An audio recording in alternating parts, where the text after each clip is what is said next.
NEET physics की तैयारी में आपका स्वागत है। आज हम एक बहुत ही फंडामेंटल कॉन्सेप्ट को समझने वाले हैं, सार्थक अंक। ये समझना बहुत जरूरी है कि हम मेजरमेंट में नंबर्स को सटीकता से कैसे हैंडल करते हैं। तो चलिए शुरू करते हैं एक सवाल से। एक पहेली जो शायद आपको बहुत आसान लगे, पर यकीन मानिए आज के टॉपिक का पूरा सार इसी में छुपा है।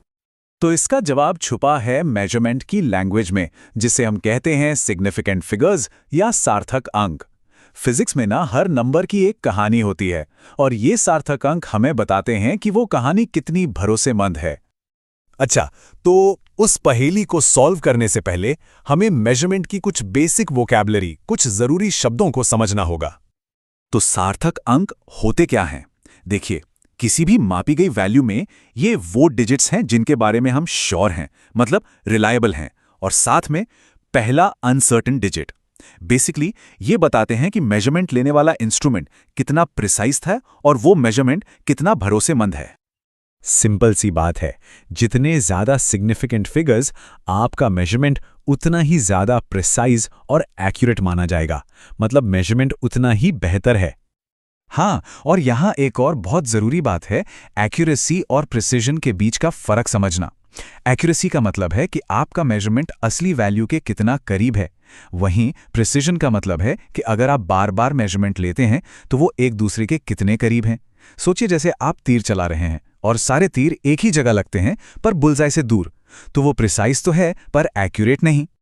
ठीक है, थियरी तो समझ ली, अब आते हैं प्रैक्टिकल पार्ट पर। देखते हैं कि हम इन डिजिट्स को गिनते कैसे हैं, कौन से अंक सिग्निफिकेंट हैं और कौन से नहीं। ये स्लाइड सबसे इंपॉर्टेंट है। इसमें वो 4 कोर रूल्स हैं जो आपको हमेशा काम आएंगे। चलिए एक एक करके समझते हैं। रूल नंबर 1, जितने भी नॉन जीरो डिजिट्स हैं वो सब सिग्निफिकेंट हैं। आसान है।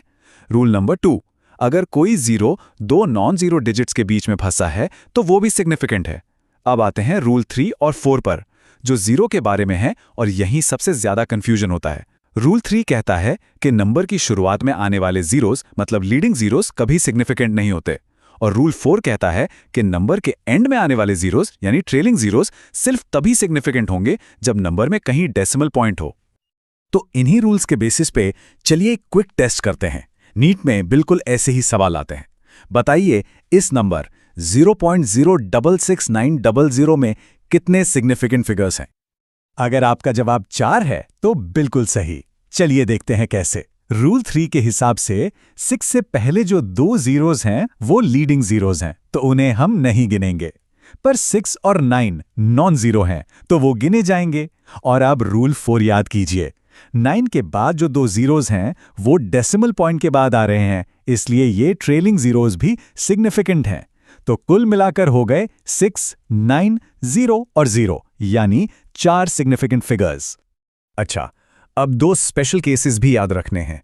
पहला, जब हम साइंटिफिक नोटेशन में लिखते हैं, जैसे 1.4 इंटू 10 क्यूब, तो 10 की पावर को सिग्निफिकेंट फिगर्स में नहीं गिना जाता, वो बस प्लेस होल्डर है। और दूसरा, जो प्योर नंबर्स होते हैं, जैसे किसी फॉर्मूला में 2 पाई r का 2, उनमें इन्फिनिट सिग्निफिकेंट फिगर्स माने जाते हैं। क्यों? क्योंकि वो एकदम एग्जैक्ट होते हैं। तो अब हम गिनना तो सीख गए, पर फिजिक्स में तो कैलकुलेशंस करनी होती हैं, राइट? तो चलिए देखते हैं कि जब हम नंबर्स को जोड़ते, घटाते, गुणा या भाग करते हैं, तब ये रूल्स कैसे अप्लाई होते हैं। और यहीं पर सबसे ज्यादा लोग गलती करते हैं, तो ध्यान से सुनिए। एडिशन और सब्सट्रैक्शन का रूल अलग है और मल्टीप्लिकेशन और डिवीजन का रूल अलग। जब आप जोड़ या घटा रहे हों तो आपका फाइनल आंसर उतने ही डेसिमल प्लेसेस तक होगा जितने आपकी कैलकुलेशन में सबसे कम डेसिमल प्लेसेस वाली संख्या में थे। लेकिन जब आप गुणा या भाग कर रहे हों तो फाइनल आंसर में उतने ही सिग्निफिकेंट फिगर्स होंगे जितने सबसे कम सिग्निफिकेंट फिगर्स वाली संख्या में थे। कैलकुलेशंस के बाद हमें अक्सर आंसर को राउंड ऑफ करना पड़ता है। पहले 2 नियम तो सिंपल हैं। जिस डिजिट को हटाना है, अगर वो 5 से छोटा है तो पिछले डिजिट को वैसे ही छोड़ दो। अगर 5 से बड़ा है तो पिछले डिजिट को 1 बढ़ा दो। पर अगर वो डिजिट एग्जैक्टली 5 हो तो क्या करें? तो रूल ये है, पिछले डिजिट को देखो। अगर वो इवन है यानी सम संख्या है तो उसे मत बदलो, और अगर वो ऑड है यानी विषम संख्या है तो उसे 1 बढ़ा दो। ये एक बहुत ही इंपॉर्टेंट कन्वेंशन है, इसे याद रखना। चलिए अब थियरी को एक्शन में देखते हैं और कुछ नीट स्टाइल के सवाल सॉल्व करते हैं। ये रहा एक टिपिकल एडिशन का सवाल। जो रूल हमने अभी अभी डिस्कस किया उसे याद करके इसे सॉल्व करने की कोशिश कीजिए। चलिए इसे स्टेप बाय स्टेप सॉल्व करते हैं। स्टेप 1, पहले तो नॉर्मल एडिशन कर लीजिए। इन तीनों को जोड़ने पर आएगा 663.821। स्टेप 2, अब देखिए कि इन तीनों नंबर्स में से सबसे कम डेसिमल प्लेसेस किस में है। 227.2 में सिर्फ एक डेसिमल प्लेस है, तो यही हमारी प्रिसीजन को लिमिट करेगा। स्टेप 3, इसलिए हमें फाइनल आंसर को भी एक डेसिमल प्लेस तक राउंड ऑफ करना होगा। तो 663.821 को एक डेसिमल प्लेस तक राउंड करने पर हमें मिलता है 663.8। तो करेक्ट आंसर है सी, मतलब हमारा फाइनल आंसर हमारे लीस्ट प्रिसाइज मेजरमेंट से ज्यादा प्रिसाइज नहीं हो सकता। और अब हम वापस आते हैं अपने पहले सवाल पर। अब हम इसे सॉल्व करने के लिए तैयार हैं।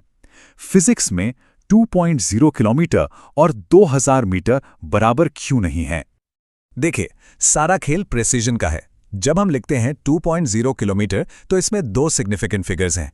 यह हमें बता रहा है कि मेजरमेंट काफी प्रिसाइज है। लेकिन जैसे ही हम इसे 2000 मीटर लिखते हैं, इसमें तो सिर्फ एक ही सिग्निफिकेंट फिगर रह जाता है।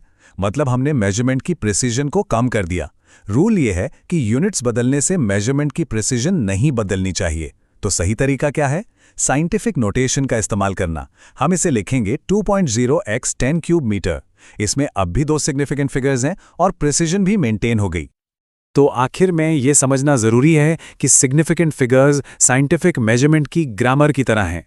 ये हमें बताते हैं कि हमारे रिजल्ट्स में हमें कितना कॉन्फिडेंस है। ये सिर्फ सही नंबर लाने के बारे में नहीं है, बल्कि ये जानने के बारे में है कि हमारा नंबर कितना सही है।